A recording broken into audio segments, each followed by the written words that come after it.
Hello everyone, welcome to AutoTecPro. Over here we're going to be showcasing one of our newest products here for the Silverado. So this 50.6 inch screen supports the Chevy Silverado and GMC Sierra from 2019 to 2025. So as you can see here, I'm going to put the vehicle in reverse, and you're going to see that the vehicle does come with the 360 camera setup. You can see that the screen is compatible with the 360 camera. So as you can see here, I want to talk about that the newest screens come with an AUX wire. So basically that allows you to, instead of using Bluetooth for audio, you can now use the hard wire. So over here I'm going to finish reversing, and I'm going to put it back in drive to go forward. And in case you still want to see a reverse camera, simply open up the apps menu and click console, and then you can see the front camera now. So as I was talking about earlier, the AUX cable, in the installation video, we'll show you how to install the AUX cable. But basically, you'll have a wire that's the audio jack, and that will plug into the armrest audio jack. And then on the original radio, you have to select the audio source. So I'm going to show you right now. It's an aux, and to reach AUX, click the blue music note icon over here, audio, and then click more, and select AUX. So make sure that you plug in the AUX jack into the armrest, the audio jack, and then you can select AUX. Without it plugged in, you can't use the AUX. Now the system also still supports the Bluetooth. So if you still want to do the Bluetooth route and not run the audio cable, the audio AUX cable, then you can do the classic Bluetooth connection. In this case, the audio works just fine. Next thing I want to talk about is Wi-Fi. So over here, the system is connected to the Wi-Fi network already. Now, to gain access to the Wi-Fi settings, you can drag down from the top of the screen to access the drop-down menu, and then click and hold the box for the internet. So you can see here, I'm connected to the hotspot from the mobile device here. The truck also comes with the hotspot built into the truck, and you can also connect to that one as well. So this is how you connect to the Wi-Fi. And over here, if you go to network preferences down here at the bottom, you can see the first option, turn on Wi-Fi automatically. This option allows for you to have the screen connect to the Wi-Fi network automatically when you turn on the vehicle. So if you have the hotspot from the truck, if you turn on the truck in the morning and then this option is on, the system will connect to the truck's hotspot automatically, and then you don't have to do nothing.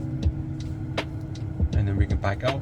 Another thing to make sure is that you have your internet, your settings, your time zone settings properly. So if we head to the home menu and then click the apps menu, we click settings over here. Now we go to system over there on the top right, and then we click Android settings here. Now we go down to system and date and time. You have to turn off the second toggle switch. And once you turn off the second toggle switch, below the third toggle switch, you will have the time zone that is available for you to click. So you change the Canada time zone and the Toronto time zone, or change it to wherever you're located. And this is how you get internet access. And then you can go on the YouTube, and you can also go on the Google Play Store, log in with your Google account, and install some applications. Here we can search up YouTube, for example. There it is, search, and then we're going to go YouTube. Install YouTube. So now YouTube is installing in the background, but in the meantime I can show you the climate controls here. So the climate controls are digital, and you can control them from the screen. So over here you can increase the temperature for the passenger side, and also change the driver's side temperature as well. And if you want to synchronize both sides, then click sync. There it is. This is the fan speed button over here. Increase fan speed, decrease fan speed. And as you can see, the original system does have the heated seats and cooling seats, these buttons down here. So you can still access that one just down here. So you have the cooling seats and the heated seats here. This is how you access the climate controls. Up here you can change it to the face, the windshield, or the feet. To exit the climate, you can either wait for it to go away or press the back button yourself, like so.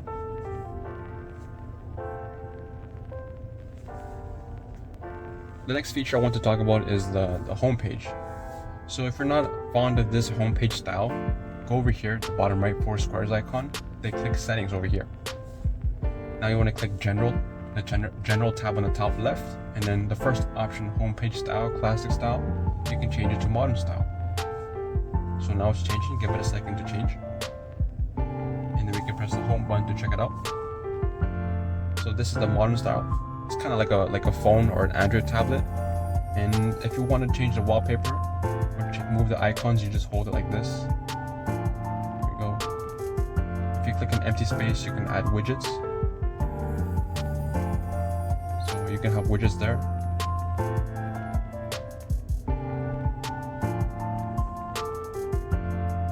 So there's a widget there. And if you want to change the wallpaper, here is a tip. So you want to head to the Google Play Store. And on the search, you want to search up wallpaper.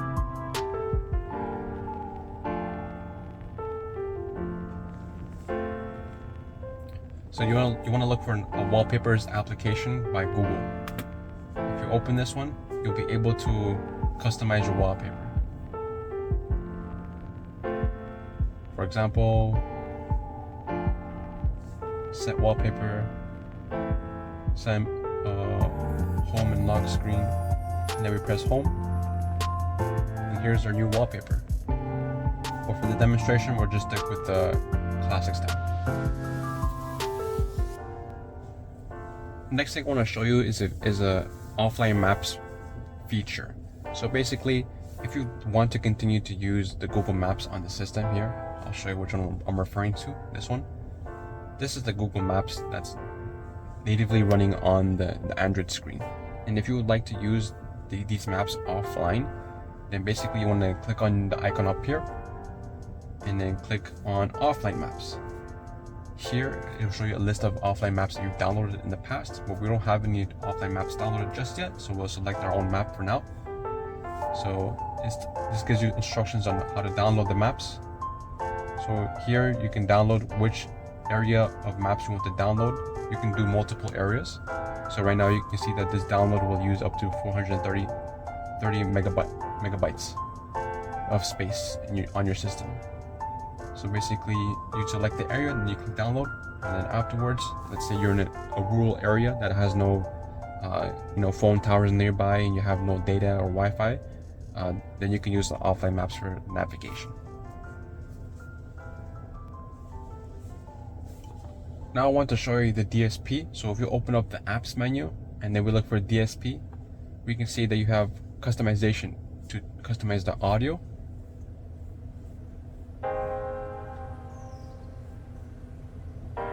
So this one's pretty basic. You have some preset settings here, like classical.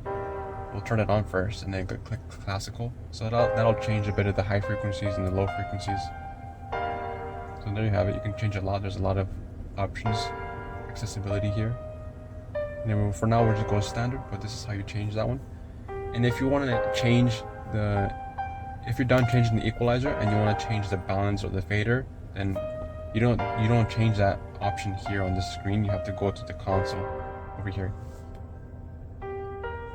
So you click back over here, the X button, and click sound. And here you can change the equalizer on the original radio and also the balance and fade. So just to clarify that this DSP only changes the audio coming from the screen, so like YouTube and Crunchyroll, but it will not change the audio if you were to press back and then go to FM. So that FM, that audio on the original radio is all controlled by the original DSP. If you go to AUX and you want to change the sound from the screen like YouTube, then you change this DSP right here. Next thing I want to show you guys is the buttons, the physical buttons down here. They light up, and then to change the color, open up the apps menu and then go click on ambient light set. So you can turn on the lights. So I've turned on the lights of the exterior lights of the vehicle, so the screen will go into dark mode automatically, and then you can change the color up here. There's preset colors here, but you can also customize it however you want. And then you can turn it off. turn it on. For now, I'll just keep it, we can keep it green. And that's how you change these settings over here. One more thing related to the audio. Over here, if we click on the 4 squares in the bottom right and open settings. So if you click on the audio tab, again, you will have access to the equalizer, but you also have access to the mic gain. So here's a mic gain. So this one has the built-in microphone over here for the phone calls. This system does not use the original microphone. The system will use its own microphone, and the original system will use its own microphone that's built in somewhere in the headliner. So you can change this option if you're having issues with the phone calls. Maybe the folks on the other side of the phone call may not hear you clearly, so you can change the mic gain there. Or maybe they hear the echo, you can decrease the gain there. Sound gain is here. This one allows you to change the sound gain from the different applications that you see here. So the system also supports video in motion. Basically that means you can put the vehicle in drive and move the vehicle, and then the screen will still play the video that you're watching, whether it be offline movies via VLC player, or you're streaming online videos like YouTube or TikTok. But basically this allows the passenger on the right side to, if you're doing a road trip, at least they can be entertained while you are driving and focusing on the road. For example, we'll go to YouTube.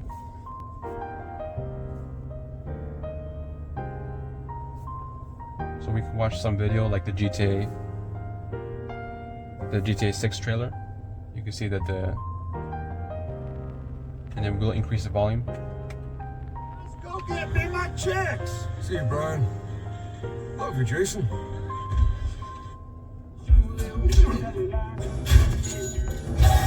There you have it. That's the video is working there, and the audio is working as well. Let's just say that you wanted to change the navigation app that appeared on the top, or the shortcut for the navigation here. You go to the 4 squares on the bottom right, click on settings, and then click user. So this one has the default Navi app.